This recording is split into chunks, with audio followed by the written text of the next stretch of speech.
नमस्कार। आप देख रहे हैं हमारा YouTube चैनल फोक टेल्स कहानी सुनो। आज की कहानी है प्रायश्चित।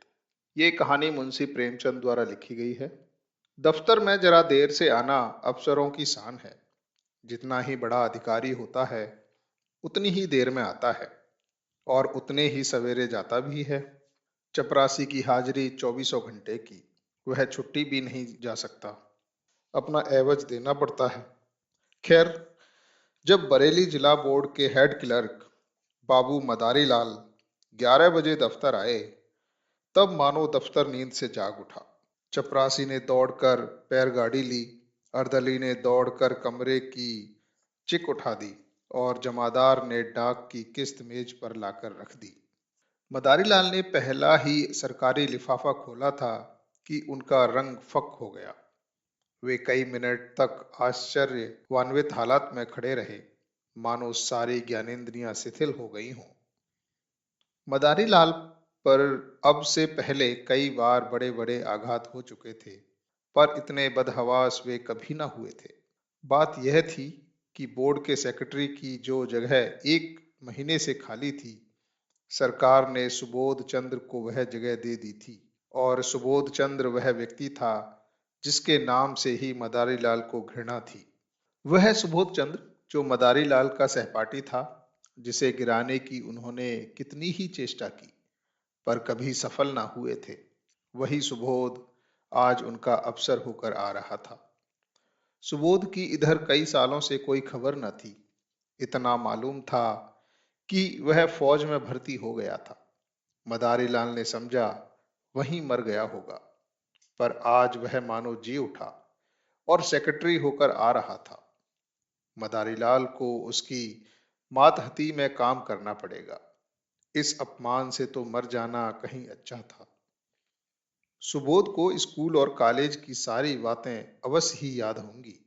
मदारी लाल ने उसे कॉलेज से निकलवा देने के लिए कई बार मंत्र चलाए, झूठे आरोप लगाए, बदनाम किया। क्या सुबोध सब कुछ भूल गया होगा? नहीं, कभी नहीं। वह आते ही पुरानी कसर निकालेगा। मदारी बाबू को अपनी प्राण रक्षा का कोई उपाय न सूझता था। मदारी और सुबोध के ग्रहों में ही विरोध था। दोनों एक ही दिन एक ही शाला में भर्ती हुए थे और पहले ही दिन से दिल में ईर्ष्या और द्वेष की वह चिंगारी पड़ गई, जो आज 20 वर्ष बीतने पर भी न बुझी थी। सुबोध का अपराध यही था कि वह मदारी लाल से हर एक बात में बढ़ा हुआ था। डील डॉल, रंग रूप, रीति व्यवहार, विद्या बुद्धि, ये सारे मैदान उसके हाथ थे। मदारी लाल ने उसका यह अपराध कभी क्षमा नहीं किया। सुबोध 20 वर्ष तक निरंतर उनके हृदय का कांटा बना रहा। जब सुबोध डिग्री लेकर अपने घर चला गया और मदारी फेल होकर इस दफ्तर में नौकर हो गए, तब उनका चित्त शांत हुआ। किंतु जब यह मालूम हुआ कि सुबोध पसरे जा रहा है, जब तो मदारी का चेहरा खिल उठा। उनके दिल में वह पुरानी फांस निकल गई। पर हाँ, हतभाग्य, आज वह पुराना नासूर सतगुण होकर टीस और जलन के साथ खुल गया। आज उनकी किस्मत सुबोध के हाथ में थी। ईश्वर इतना अन्यायी है, विधि इतना कठोर। जब जरा चित्त शांत हुआ, तब मदारी ने दफ्तर के क्लर्कों को सरकारी हुक्म सुनाते हुए कहा, अब आप लोग जरा हाथ पांव संभाल कर रहिएगा। सुबोध चंद्र वे आदमी नहीं हैं जो भूलों को क्षमा कर दें। एक क्लर्क ने पूछा, क्या बहुत सख्त हैं? मदारी लाल ने मुस्कुराकर कहा, वह तो आप लोगों को 2-4 दिन ही में मालूम हो जाएगा। मैं अपने मुंह से किसी की क्यों शिकायत करूं? बस चेतावनी दे दी कि जरा हाथ पांव संभाल कर रहिएगा। आदमी योग्य है, पर बड़ा ही क्रोधी, बड़ा दंभी। गुस्सा तो उसकी नाक पर रहता है। खुद हजारों हजम कर जाए और डकार तक ना ले, पर क्या मजाल कि कोई मातहत एक कौड़ी भी हजम कर जाए। ऐसे आदमी से ईश्वर ही बचाए। मैं तो सोच रहा हूं कि छुट्टी लेकर घर चला जाऊं। दोनों वक्त घर पर हाजिरी बजानी होगी। आप लोग आज से सरकार के नौकर नहीं, सेक्रेटरी साहब के नौकर हैं। कोई उनके लड़के को पढ़ाएगा, कोई बाजार से सौदा सुलूफ लाएगा और कोई उन्हें अखबार सुनाएगा, और चपरासी के तो शायद दफ्तर में दर्शन ही ना हो। इस प्रकार सारे दफ्तर को सुबोध चंद्र की तरफ से भड़काकर मदारी लाल ने अपना कलेजा ठंडा किया। इसके एक सप्ताह बाद सुबोध चंद्र गाड़ी से उतरे। तब स्टेशन पर दफ्तर के सब कर्मचारियों को हाजिर पाया। सब उनका स्वागत करने आए थे। मदारीलाल को देखते ही सुबोध तेजी के साथ लपक कर उनके गले से लिपट गए और बोले, तुम खूब मिले भाई, यहाँ कैसे आए? ओह, आज एक युग के बाद भेंट हुई। मदारीलाल बोले, यहाँ जिला बोर्ड के दफ्तर में हेड क्लर्क हूँ। आप तो कुशल से हैं? सुबोध चंद्र, अजी मेरी ना पूछो। बसरा, फ्रांस, मिस्र और ना जाने कहाँ कहाँ मारा मारा फिरा। तुम दफ्तर में हो, यह बहुत ही अच्छा हुआ। मेरी तो समझ ही में ना आता था कि कैसे काम चलेगा। मैं तो बिल्कुल कोरा हूँ, मगर जहाँ जाता हूँ मेरा सौभाग्य ही मेरे साथ जाता है। बसरा में सभी अफसर खुश थे। फ्रांस में खूब चैन किया। 2 साल में कोई 25,000 रुपये बना लाया और सब उड़ा दिया। वहां से आकर कुछ दिनों को कॉरपोरेशन दफ्तर में मटरगश्ती करता रहा। यहाँ आया तब तुम मिल गए। क्लर्कों को देखकर, ये लोग कौन हैं? मदारीलाल के हृदय में बर्छियां सी चल रही थी। दुष्ट 25,000 रुपये बसरा से कमा लाया, यहाँ कलम घिसते घिसते मर गए और 500 भी ना जमा कर सके। वे प्रकट रूप से बोले, कर्मचारी हैं, सलाम करने आए हैं। सुबोध ने उन सब लोगों से हाथ मिलाया और बोला, आप लोगों ने व्यर्थ ही यह कष्ट किया। बहुत आभारी हूँ। मुझे आशा है कि आप सब सज्जनों को मुझसे कोई शिकायत न होगी। मुझे अपना अफसर नहीं, अपना भाई समझिए। आप सब लोग मिलकर इस तरह काम कीजिए कि बोर्ड की नेक नामी हो और मैं भी सुखरू रहूं। आपके हेड क्लर्क साहब तो मेरे लंगोटिया यार हैं। एक वाक चतुर क्लर्क ने कहा, हम सब हुजूर के ताबेदार हैं, यथाशक्ति आपको असंतुष्ट न करेंगे, लेकिन आदमी ही है, अगर कोई भूल भी हो जाए तो हुजूर उसे क्षमा करेंगे। सुबोध ने नम्रता से कहा, यही मेरा सिद्धांत है और हमेशा से यही सिद्धांत रहा है। जहां रहा मातहतों से मित्रों का सा बर्ताव किया। हम और आप दोनों ही किसी तीसरे के गुलाम हैं। फिर रौब कैसा और अफसरी कैसी। हाँ, हमें नेक नियत के साथ अपना कर्तव्य पालन करना चाहिए। जब सुबोध से विदा लेकर कर्मचारी लोग चले, तब आपस में बातें होने लगी। आदमी तो अच्छा मालूम होता है। हेड क्लर्क के कहने से तो ऐसा मालूम होता था कि सबको कच्चा ही खा जाएगा। पहले सभी ऐसी ही बातें करते हैं, ये दिखाने के दांत हैं। सुबोध को आए 1 महीना गुजर गया। बोर्ड के क्लर्क, अर्दली, चपरासी सभी उसके बर्ताव से खुश हैं। वह इतना प्रसन्नचित्त है, इतना नम्र है कि जो उससे एक बार मिला है, सदैव के लिए उसका मित्र हो जाता है। कठोर शब्द तो उसकी जुबान पर आता ही नहीं। सुबोध इनकार को भी वह अप्रिय नहीं होने देता, लेकिन द्वेष की आंखों में गुण और भी भयंकर हो जाता है। सुबोध के ये सारे गुण मदारीलाल की आंखों में खटकते रहते हैं। उसके विरुद्ध कोई न कोई गुप्त षड्यंत्र रचते ही रहते हैं। मदारीलाल ने पहले कर्मचारियों को भड़काना चाहा, सफल न हुए। बोर्ड के मेंबरों को भड़काना चाहा, मुंह की खाई। ठेकेदारों को उभारने का बीड़ा उठाया, लज्जित होना पड़ा। मदारीलाल चाहते थे कि फुस में आग लगाकर दूर से तमाशा देखें। सुबोध से यों हंसकर मिलते, यों चिकनी चुपड़ी बातें करते मानो उसके सच्चे मित्र हैं, पर घात में लगे रहते। सुबोध में सब गुण थे, पर आदमी पहचानना ना जानते थे। वे मदारीलाल को अब भी अपना दोस्त समझते हैं। एक दिन मदारीलाल सेक्रेटरी साहब के कमरे में गए, तब कुर्सी खाली देखी। वे किसी काम से बाहर चले गए थे। उनकी मेज पर 5,000 के नोट पुलिंदों में बंधे हुए रखे थे। बोर्ड के मदरसों के लिए कुछ लकड़ी के सामान बनवाए गए थे, उसी के दाम थे।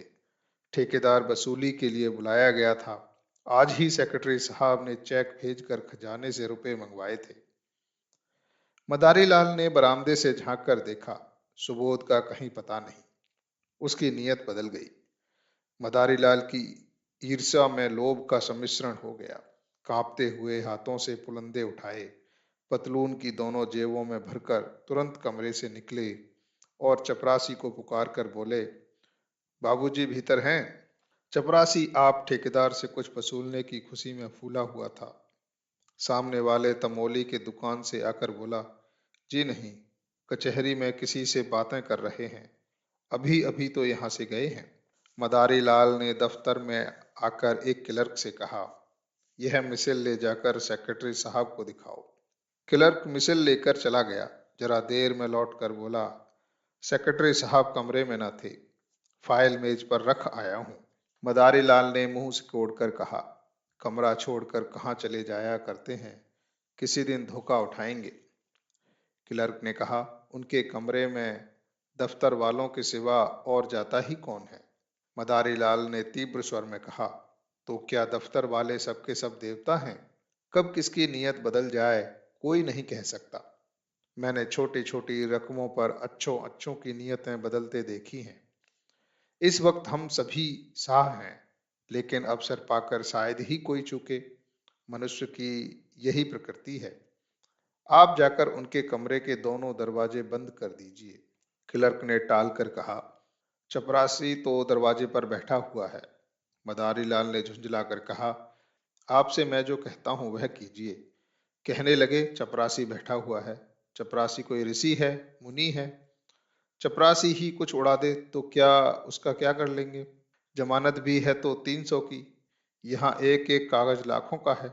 यह कहकर मदारी लाल खुद उठे और दफ्तर के द्वार दोनों तरफ से बंद कर दिए। जब मदारी लाल का चित्त शांत हुआ, तब नोटों के पुलिंदे जेब से निकालकर एक अलमारी में कागजों के नीचे अच्छी तरह से छिपा कर रख दिए। फिर आकर अपने काम में व्यस्त हो गए। सुबोध चंद्र कोई घंटे भर में लौटे। तब उनके कमरे का द्वार बंद था।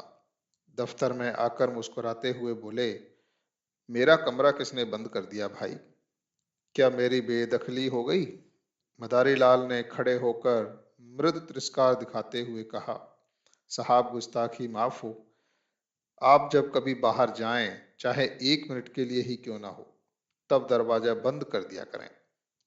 आपकी मेज पर रुपए पैसे और सरकारी कागज पत्र बिखरे पड़े रहते हैं। न जाने किस वक्त किसकी नीयत बदल जाए। मैंने अभी सुना कि कहीं आप गए हैं, तो दरवाजे बंद कर दिए।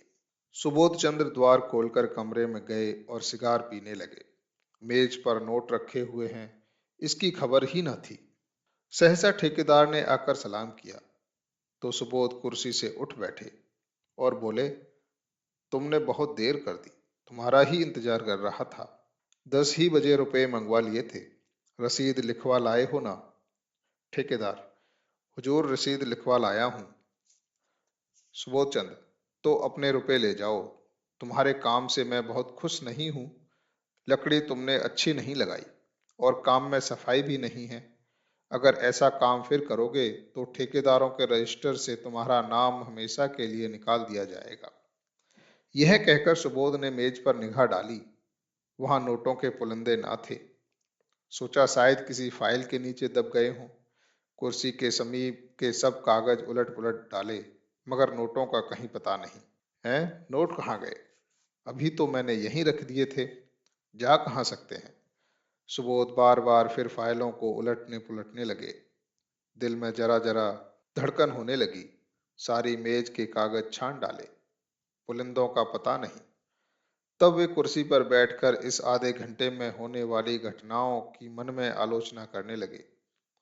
चपरासी ने नोटों के पुलंदे लाकर मुझे दिए, खूब याद है। भला यह भी भूलने की बात है? और इतनी जल्द?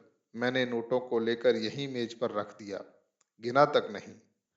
फिर वकील साहब आ गए, पुराने मुलाकाती हैं। उनसे बातें करता जरा एक पेड़ तक चला गया। उन्होंने पान मंगवाए।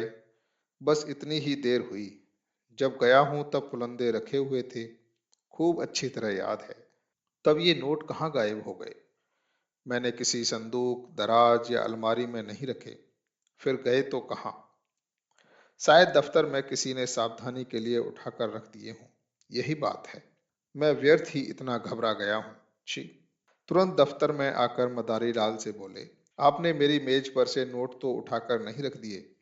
मदारी लाल ने भौचक्के होकर कहा, क्या आपकी मेज पर नोट रखे हुए थे? मुझे तो खबर ही नहीं। अभी पंडित सोहनलाल एक फाइल लेकर गए थे, तब आपको कमरे में ना देखा।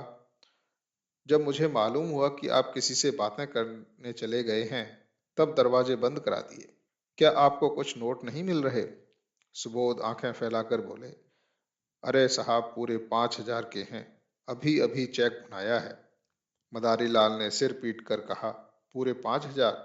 हाँ भगवान, आपने मेज पर खूब देख लिया है। अजी 15 मिनट से तलाश रहा हूँ। चपरासी से पूछ लिया कि कौन कौन आया था। आइए जरा आप लोग भी आइए और तलाश कीजिए। मेरे तो होश उड़े हुए हैं। सारा दफ्तर सेक्रेटरी साहब के कमरे की तलाशी लेने लगा। मेज, अलमारियां, संदूक सब देखे गए। रजिस्टरों के वर्कआउट पुलट पुलट कर देखे गए, मगर नोटों का कहीं पता नहीं। कोई उड़ा ले गया। अब इसमें कोई सुबह न था। सुबोध ने एक लंबी सांस ली और कुर्सी पर बैठ गए। चेहरे का रंग फक हो गया। जरा सा मुंह निकल आया। इस समय कोई उन्हें देखता तो समझता कि महीनों से बीमार हैं। मदारी लाल ने सहानुभूति दिखाते हुए कहा, गजब हो गया। और क्या, आज तक कभी ऐसा अंधेर ना हुआ था। मुझे यहाँ काम करते 10 साल हो गए। कभी धेले की चीज भी गायब ना हुई। मैं आपको पहले दिन सावधान कर देना चाहता था कि रुपए पैसे के विषय में होशियार रहिएगा, मगर सुधनी थी। ख्याल ना रहा। जरूर बाहर से कोई आदमी आया और नोट उड़ाकर गायब हो गया। चपरासी का यही अपराध है कि उसने किसी को कमरे में जाने ही क्यों दिया। वह लाख कसम खाए कि बाहर से कोई नहीं आया, लेकिन मैं इसे मान नहीं सकता। यहाँ से तो केवल पंडित सोहनलाल एक फाइल लेकर गए थे, मगर दरवाजे से ही झांक कर चले आए। सोहनलाल ने सफाई दी, मैं तो अंदर कदम ही नहीं रखा साहब। अपने जवान बेटे की कसम खाता हूँ, जो अंदर कदम रखा भी हो। मदारी लाल ने माथा सिकोड़ कर कहा, आप व्यर्थ में कसम क्यों खाते हैं? कोई आपसे कुछ कहता है? सुबोध के कान में, बैंक में कुछ रुपए हों तो निकाल कर ठेकेदार को दे दिए जाएं, वरना बड़ी बदनामी होगी। नुकसान तो हो ही गया, अब उसके साथ अपमान क्यों हो? सुबोध ने करुण स्वर में कहा, बैंक में मुश्किल से 200-400 रुपए होंगे। भाईजान, रुपए होते तो क्या चिंता थी। समझ लेता जैसे 25,000 उड़ गए, वैसे ही 30,000 भी उड़ गए। यहाँ तो कफन को भी कौड़ी नहीं। उसी रात को सुबोध चंद्र ने आत्महत्या कर ली। इतने रुपयों का प्रबंध करना उनके लिए कठिन था। मृत्यु के पर्दे के सिवा सुबोध को अपनी वेदना, अपनी विवशता को छिपाने का कोई और आड़ न थी। दूसरे दिन प्रातः चपरासी ने मदारी लाल के घर पहुंचकर आवाज दी। मदारी को रात भर नींद न आई थी। घबराकर बाहर आए। चपरासी उन्हें देखते ही बोला, हुजूर, बड़ा गजब हो गया। सेक्रेटरी साहब ने रात को गर्दन पर छुरी फेर ली। मदारी लाल की आंखें ऊपर चढ़ गईं, मुंह फैल गया और सारी देह सिहर उठी, मानो उनका हाथ बिजली के तार पर पड़ गया हो। छुरी फेर ली? जी हाँ, आज सवेरे मालूम हुआ। वहां बहुत से पुलिस वाले जमा हैं, आपको बुलाया है। लाश अभी पड़ी हुई है? जी हाँ, अभी डॉक्टरी होने वाली है। बहुत से लोग जमा हैं। सब बड़े बड़े अफसर जमा हैं हुजूर। लहाज की ओर ताकते नहीं बनता। कैसा भला मानुस हीरा आदमी था। सब लोग रो रहे हैं। छोटे छोटे 2 बच्चे हैं, एक सियानी लड़की है, ब्याहने लायक। बहू जी को लोग कितना रोक रहे हैं, पर बार बार दौड़कर लहाज के पास आ जाती हैं। कोई ऐसा नहीं है जो रूमाल से आंखें ना पहुंच रहा हो। अभी इतने ही दिन आए हुए, पर सबसे कितना मेल जोल हो गया था। रुपयों की तो कभी परवाह नहीं की। दिल दरियाब था। मदारी लाल के सिर में चक्कर आने लगा। अगर वे द्वार की चौखट पकड़कर अपने को संभाल ना लेते तो शायद गिर पड़ते। पूछा, बहू जी बहुत रो रही थी? कुछ ना पूछिए हुजूर। पेड़ की पत्तियां झड़ जाती हैं, आंखें फूलकर गूलर हो गई हैं। कितने लड़के बतलाए तुमने? हुजूर, 2 लड़के हैं और 1 लड़की। नोटों के बारे में भी बातचीत हो रही होगी। जी हाँ, सब लोग यही कहते हैं कि दफ्तर के किसी आदमी का काम है। दरोगा जी तो सोहन लाल को गिरफ्तार करना चाहते थे, पर शायद आपसे सलाह लेकर करेंगे। सेक्रेटरी साहब तो लिख गए हैं कि मेरा किसी भी कर्मचारी पर शक नहीं है। क्या सेक्रेटरी साहब कोई खत लिखकर छोड़ गए हैं? हाँ, मालूम होता है छुरी चलाते वक्त याद आई कि सुबह में दफ्तर के सब लोग पकड़ लिए जाएंगे। बस कलेक्टर साहब के नाम उन्होंने एक चिट्ठी लिख दी। क्या चिट्ठी में मेरे बारे में भी कुछ लिखा है? तुम्हें यह कैसे मालूम होगा? हुजूर, अब मैं क्या जानूं? मुदा इतना सब लोग कहते हैं कि आपकी बड़ी तारीफ लिखी है। मदारी लाल की सांस और तेज हो गई। आंखों में आंसू की 2 बड़ी बड़ी बूंदें गिर पड़ी। आंखें पोंछते हुए बोले, वे और मैं एक साथ पढ़े थे नंदू। 8-10 साल साथ रहा, साथ उठते बैठते, साथ खाते, साथ खेलते, बस इसी तरह रहते जैसे 2 सगे भाई रहते हों। खत में मेरी क्या तारीफ लिखी है, मगर तुम्हें क्या मालूम होगा? आप तो चल ही रहे हैं, देख लीजिएगा। कफन का इंतजाम हो गया? नहीं हुजूर, कहा ना कि अभी इलाहाज की डॉक्टरी होगी। मुदा आप जल्दी चलिए, ऐसा ना हो कि कोई दूसरा आदमी बुलाने आता हो। हमारे दफ्तर के सब लोग आ गए होंगे। जी हाँ, इस मोहल्ले वाले तो सभी थे। मदारी लाल जब सुबोध चंद्र के घर पहुंचे, तब उन्हें ऐसा मालूम हुआ कि सब लोग उनकी तरफ संदेह की आंखों से देख रहे हैं। पुलिस इंस्पेक्टर ने तुरंत उन्हें बुलाकर कहा, आप भी अपना बयान लिख दें। और सबके बयान तो लिख चुका हूं। मदारी लाल ने ऐसी सावधानी से अपना बयान लिखवाया कि पुलिस के अफसर भी दंग रह गए। उन्हें मदारी लाल पर शुबहा होता था, पर इस बयान ने उसका अंकुर भी निकाल डाला। इसी वक्त सुबोध के दोनों बालक रोते हुए मदारी लाल के पास आए और कहा, चलिए आपको अम्मा बुलाती हैं। दोनों मदारी लाल से परिचित थे। मदारी लाल यहाँ तो रोज ही आते थे, पर कभी घर में नहीं गए थे। सुबोध की स्त्री उनसे पर्दा करती थी। यह बुलावा सुनकर उनका दिल धड़क उठा। कहीं इसका मुझ पर शुबहा ना हो, कहीं सुबोध ने मेरे विषय में कोई संदेह न प्रकट किया हो। मदारी लाल कुछ झिझकते और कुछ डरते हुए भीतर गए। तब विधवा का करुण विलाप सुनकर उनका कलेजा कांप उठा।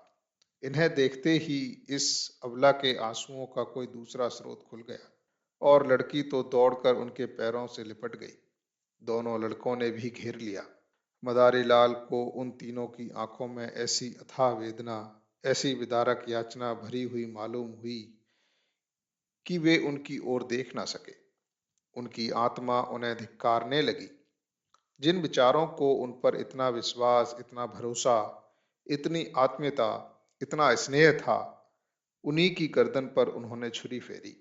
उन्हीं के हाथों यह भरा पूरा परिवार धूल में मिल गया। इन असहायों का अब क्या हाल होगा? लड़की का विवाह करना है, कौन करेगा? बच्चों के लालन पालन का भार कौन उठाएगा? मदारी लाल को इतनी आत्मग्लानि हुई कि उनके मुंह से तसल्ली का एक शब्द भी न निकला। उन्हें ऐसा जान पड़ा कि मेरे मुख में कालिख पुती है, मेरा कद कुछ छोटा हो गया है। मदारी लाल ने जिस वक्त नोट उड़ाए थे, उन्हें गुमान भी न था कि उसका यह फल होगा। वे केवल सुबोध को जिच करना चाहते थे, उनका सर्वनाश करने की इच्छा न थी। शोकातुर विधवा ने सिसकते हुए कहा, भैया जी, हम लोगों को वे मझधार में छोड़ गए। अगर मुझे मालूम होता कि मन में यह बात ठान चुके हैं, तो अपने पास जो कुछ था वह सब उनके चरणों में रख देती। मुझसे तो वे यही कहते रहे कि कोई ना कोई उपाय हो जाएगा। आप ही के मार्फत वे कोई महाजन ठीक करना चाहते थे। आपके ऊपर उन्हें कितना भरोसा था कि कह नहीं सकती। मदारी लाल को ऐसा मालूम हुआ कि कोई उनके हृदय पर नस्तर चला रहा है। उन्हें अपने कंठ में कोई चीज फंसी हुई जान पड़ती थी। रामेश्वरी ने फिर कहा, रात सोए तब खूब हंस रहे थे। रोज की तरह दूध पिया, बच्चों को प्यार किया, थोड़ी देर हारमोनियम चलाया और तब कुल्ला करके लेटे। कोई ऐसी बात न थी जिसमें लेस मात्र भी संदेह होता। मुझे चिंतित देखकर बोले, तुम व्यर्थ घबराती हो। बाबू मदारी लाल से मेरी पुरानी दोस्ती है। आखिर वह किस दिन काम आएगी। मेरे साथ खेले हुए हैं। इस नगर में उनका सबसे परिचय है। रुपयों का प्रबंध आसानी से हो जाएगा। फिर न जाने कब मन में यह बात समाई। मैं नसीबों जली ऐसी सोई की रात को मिनकी तक नहीं। क्या जानती थी कि वे अपनी जान पर खेल जाएंगे। मदारी लाल को सारा विश्व आंखों में तैरता हुआ मालूम हुआ। उन्होंने बहुत जब्त किया, मगर आंसुओं के प्रभाव को रोक ना सके। रामेश्वरी ने आंखें पोंछकर फिर कहा, भैया जी, जो कुछ होना था वह तो हो चुका, लेकिन आप उस दुष्ट का पता जरूर लगाइए जिसने हमारा सर्वनाश कर दिया है। यह दफ्तर ही के किसी आदमी का काम है। वे तो देवता थे। मुझसे यही कहते रही कि मेरा किसी पर संदेह नहीं है, पर है। यह किसी दफ्तर वाले का ही काम। आपसे केवल इतनी विनती करती हूँ कि उस पापी को बचकर न जाने दीजिएगा। पुलिस वाले शायद कुछ रिश्वत लेकर उसे छोड़ दें। आपको देखकर उनका यह हौसला न होगा। अब हमारे सिर पर आपके सिवा कौन है। किससे अपना दुख कहें। लाश की यह दुर्गति होनी भी लिखी थी। मदारी लाल के मन में एक बार ऐसा उबाल उठा कि सब कुछ खोल दें। साफ कह दें कि मैं ही वह दुष्ट, वह अधम, वह पामर हूँ। विधवा के पैरों पर गिर पड़ें और कहें, वही छुरी इस हत्यारे की गर्दन पर फेर दो। पर जबान न खुली। इसी दिशा में बैठे बैठे उनके सिर में ऐसा चक्कर आया कि वे जमीन पर गिर पड़े। तीसरे पहर लाश की परीक्षा समाप्त हुई। अर्थी जलाशय की ओर चली। सारा दफ्तर, सारे हुक्काम और हजारों आदमी खड़े थे। दाह संस्कार लड़कों को करना चाहिए था, पर लड़के नाबालिग थे। इसलिए विधवा चलने को तैयार हो रही थी कि मदारी लाल ने जाकर कहा, बहू जी, यह संस्कार मुझे करने दो। तुम क्रिया पर बैठ जाओगी तो बच्चों को कौन संभालेगा। सुबोध मेरे भाई थे। जिंदगी में उनके साथ कुछ सलूक न कर सका। अब जिंदगी के बाद मुझे दोस्ती का कुछ हक अदा करने दो। आखिर मेरा भी तो उन पर कुछ हक था। रामेश्वरी ने रोकर कहा, आपको भगवान ने बड़ा उदार हृदय दिया है भैया जी, नहीं तो मरने पर कौन किसको पूछता है। दफ्तर के और लोग जो आधी आधी रात तक हाथ बांधे खड़े रहते थे, झूठी बात पूछने न आए कि जरा ढांढस होता। मदारी लाल ने दाह संस्कार किया। 13 दिन तक क्रिया पर बैठे रहे। 13वें दिन पिंडदान किया। ब्राह्मणों ने भोजन किया। भिखारियों को अन्नदान किया गया। मित्रों की दावत हुई और यह सब कुछ मदारी लाल ने अपने निजी खर्च से किया। रामेश्वरी ने बहुत कहा कि आपने जितना किया उतना ही बहुत है। अब मैं आपको और जेरबार नहीं करना चाहती। दोस्ती का हक इससे ज्यादा और कोई क्या अदा करेगा। मगर मदारी लाल ने एक ना सुनी। सारे शहर में उनके यश की धूम मच गई। मित्र हो तो ऐसा हो। 16वें दिन विधवा ने मदारी लाल से कहा, भैया जी, आपने हमारे साथ जो उपकार और अनुग्रह किए हैं, उनसे हम मरते दम तक पूर्ण नहीं हो सकते। आपने हमारी पीठ पर हाथ न रखा होता तो न जाने हमारी क्या गति होती। कहीं ऊह की भी छां तो नहीं थी। अब हमें घर जाने दीजिए। वहां देहात में खर्च भी कम होगा और कुछ खेती बाड़ी का सिलसिला भी कर लूंगी। किसी न किसी तरह विपत्ति के दिन कट ही जाएंगे। इसी तरह हमारे ऊपर दया रखिएगा। मदारी लाल ने पूछा, घर पर कितनी जायदाद है। रामेश्वरी, जायदाद क्या है। एक कच्चा मकान और 10-12 बीघे की काश्तकारी है। पक्का मकान बनवाना शुरू किया था, मगर रुपए पूरे ना पड़े। अभी अधूरा पड़ा हुआ है। 10-12 हजार खर्च हो गए और अभी छत पड़ने की नौबत नहीं आई।